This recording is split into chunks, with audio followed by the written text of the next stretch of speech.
Assalamualaikum semuanya. Gimana nih kabar pagi hari yang cerah ini?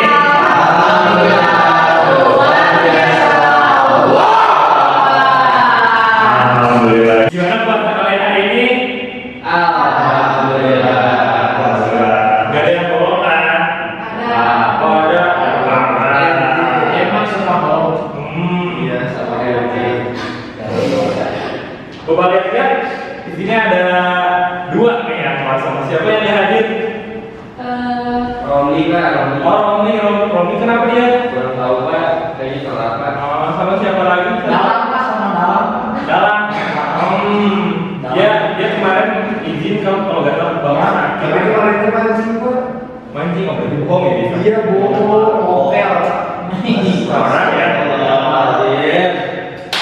Langsung aja ya, kita dan hari ini mau belajar terkait dasar-dasar broadcasting di mata pelajaran broadcasting ini.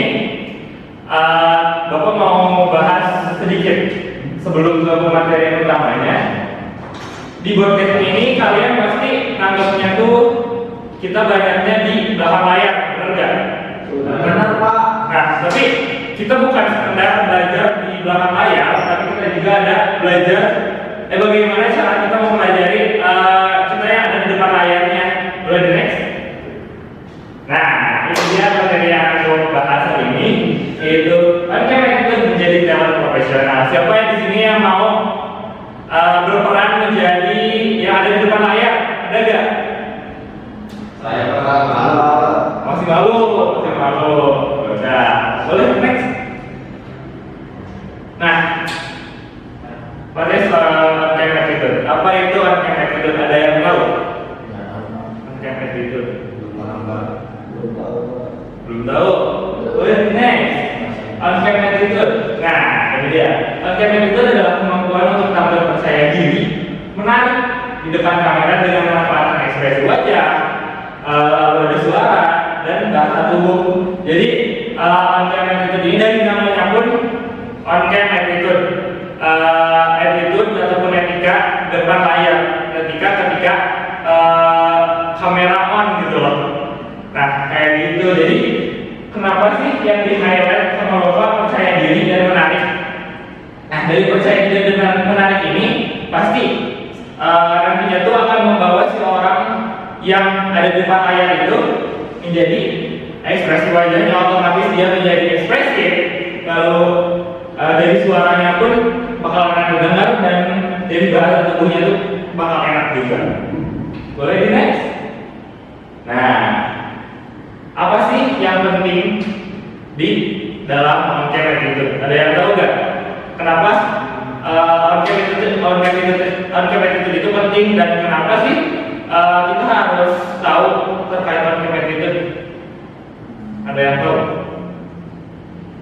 Saya Pak, Boleh. mungkin agar pas saat kita direkam hasilnya akan maksimal, menjadi maksimal. Betul. Juga ada yang lagi?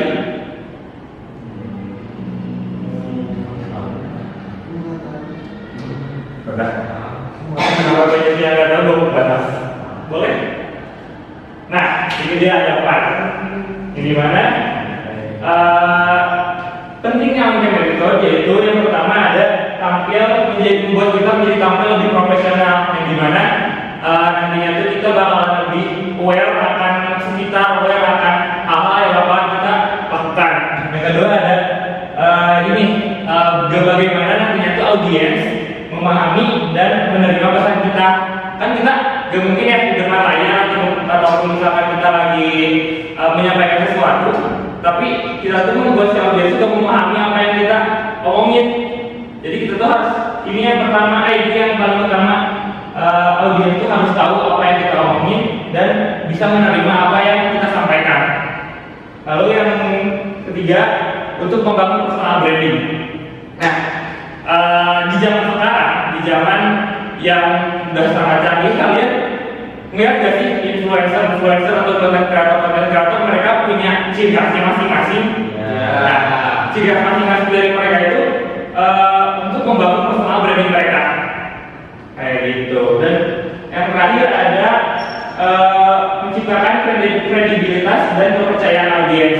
Jadi kita tuh tadi konten kreator ataupun misalnya orang-orang yang berimpact besar buat kita pasti punya ciri khasnya dan pasti bakalan beberapa orang dari mereka tuh menjadi dipercaya sama orang kayak gitu. Nah, boleh selanjutnya. Nah, ada yang tahu mereka? Tahu Pak. Siapa ini? Lanjut. Jadi siapa sih? Itu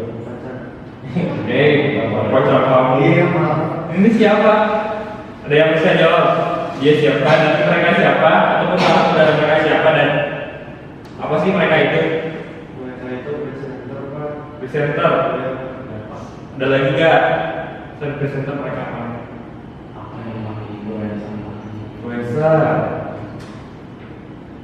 Nah, mereka itu influencer dan presenter yang memang kalian kenal semua pasti ya. ya Pak. Yes. Boleh next. Nah, apa sih peran talent atau apa aja peran talent di dunia broadcasting dan film? Next. Nah, yang pertama ada host ini. Ada yang tahu ini siapa? Indra Safri. Itu apa? Kok Isam?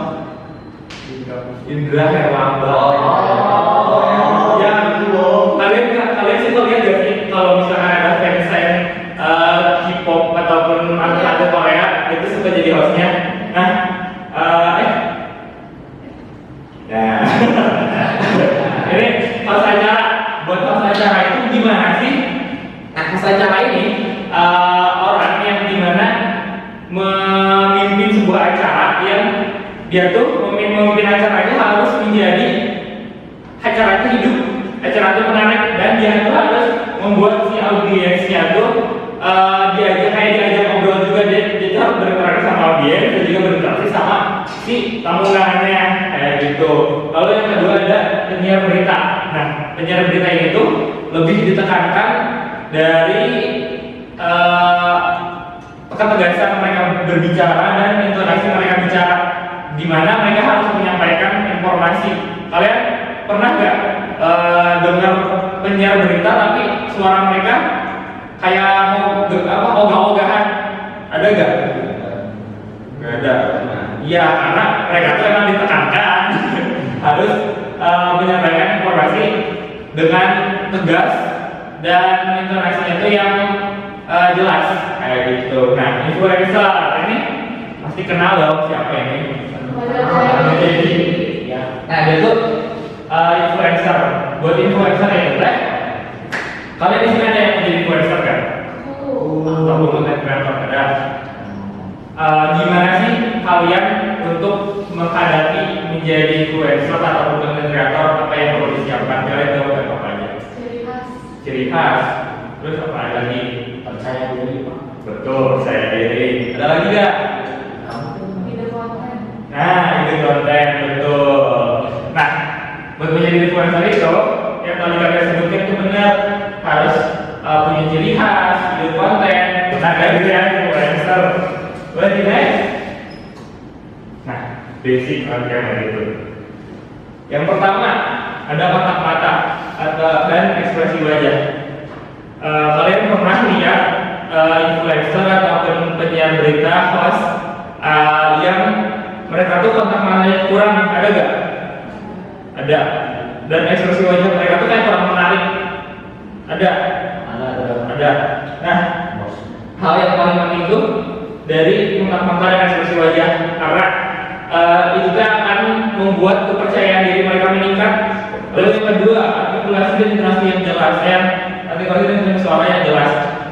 Nah, dari artikulasi ini, menurut kalian kalau misalkan bilang penyiar berita tapi gini, Saya informasikan kepada kalian semua, kita semua sudah mengalami.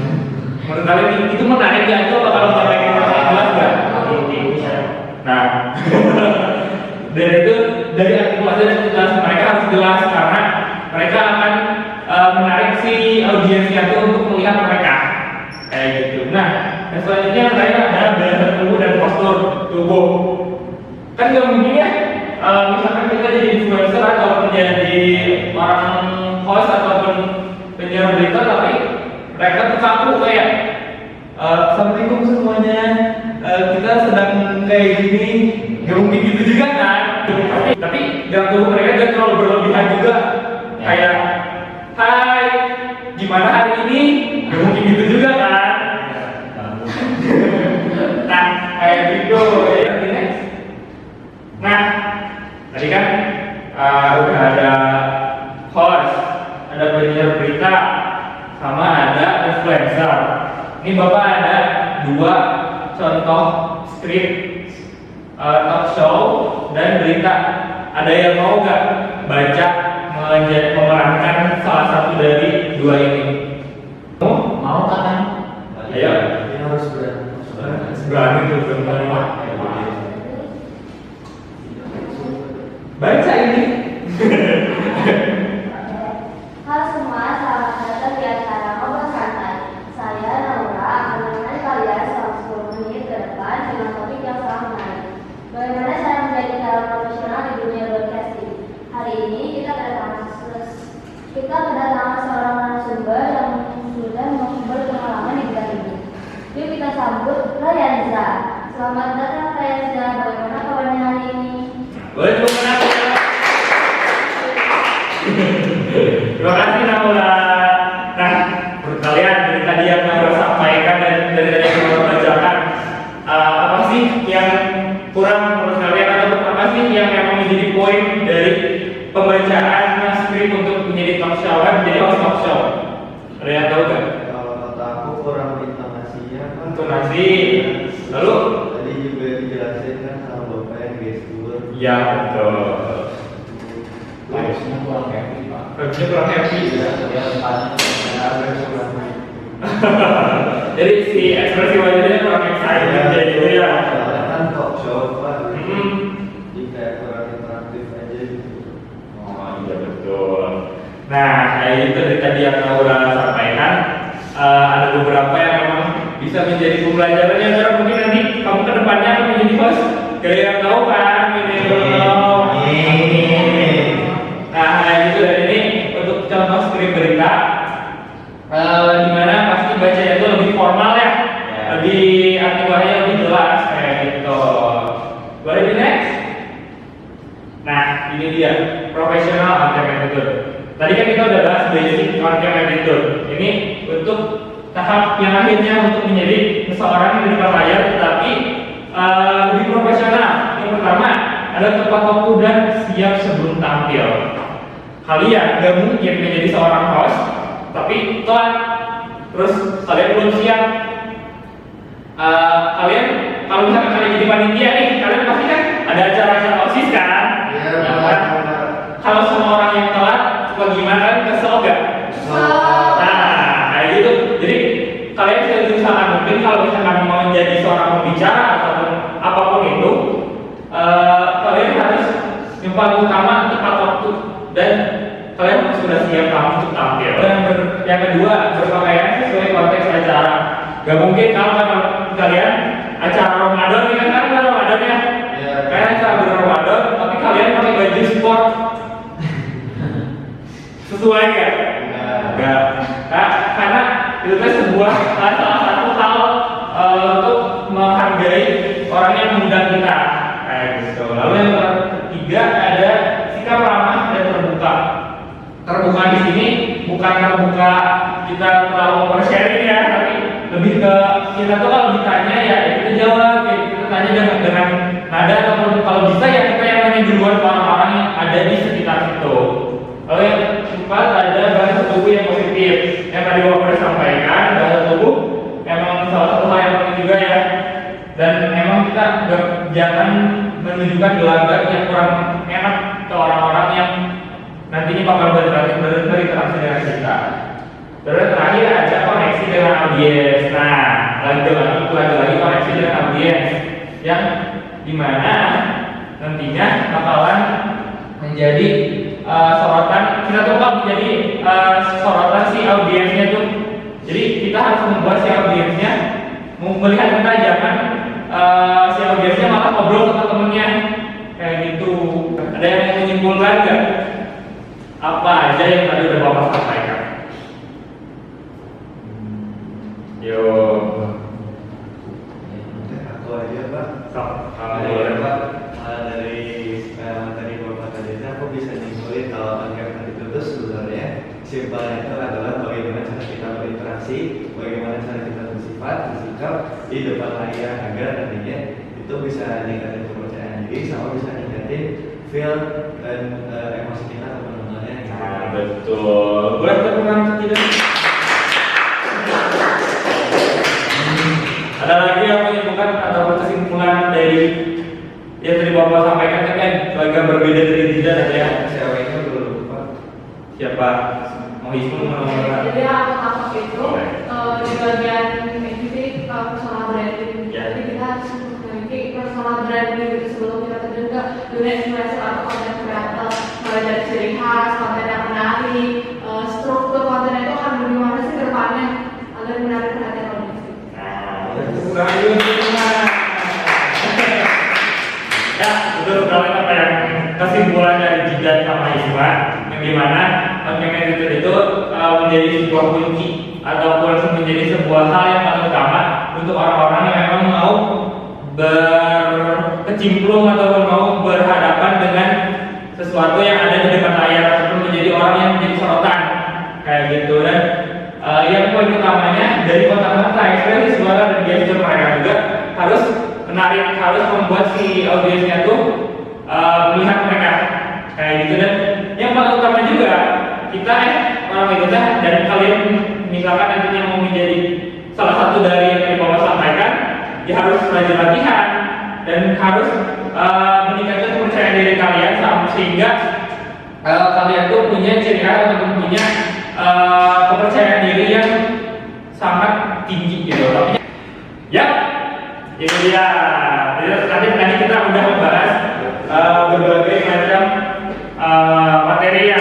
Jadi Bapak sudah menunjukkan ada 2 sampel skrip dari talk show sama dari yang berita. Tapi kenapa Bapak gak menunjukin yang influencer? Gak Bapak yang buat nyobain influencer?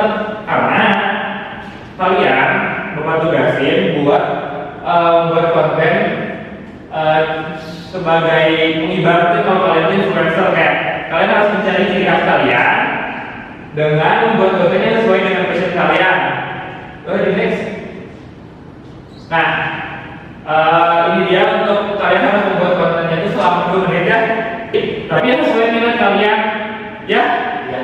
Yang misalkan kamu minatnya apa? Makan. Nah, kamu bisa jadi food blogger mungkin ya, ataupun misalkan kamu review makanan. Jangan lupa upload di Instagram atau TikTok kalian atau dua-duanya boleh. Nanti Bapak akan lagi minggu depan link dari postingan Reels sama TikTok kalian. Siap? Siap gak? Siap. Alhamdulillah. Nah, mungkin dari Bapak cukup sekian untuk hari ini. Minggu depan nanti kita bakalan review konten-konten kalian yang udah kalian post itu ya, nantinya kita bakal review satu-satu. Cukup sekian dari Bapak.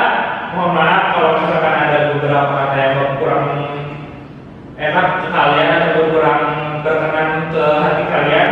Terima kasih. Assalamualaikum warahmatullahi wabarakatuh. Waalaikumsalam.